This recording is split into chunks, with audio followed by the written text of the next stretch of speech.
The Samsung Refrigerator 39E error code is an issue that can occur in some Samsung refrigerator models. This error code typically indicates a communication problem between the refrigerator's main control board and its ice maker or other components.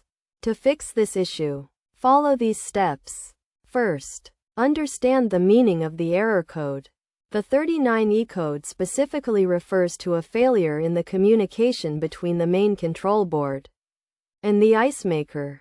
This can be caused by a variety of factors, including a faulty ice maker, a malfunctioning main control board, or issues with the wiring or connections between the components.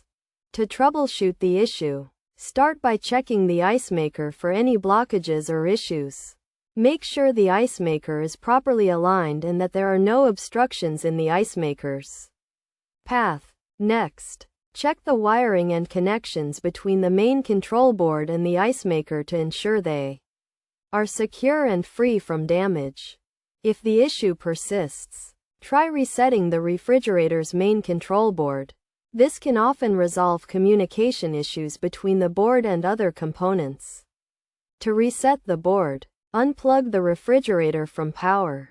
Wait for 30 seconds, and then plug it back in. If none of these steps resolve the issue, it may be necessary to replace the faulty component, either the ice maker or the main control board.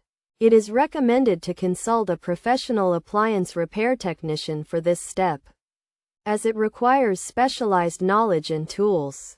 In terms of best practices, regular maintenance can help prevent issues like the 39E error code from occurring.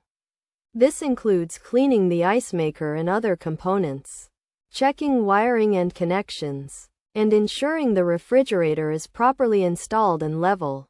By following these steps and taking preventative measures, you can resolve the Samsung Refrigerator 39E error code and get your appliance working properly.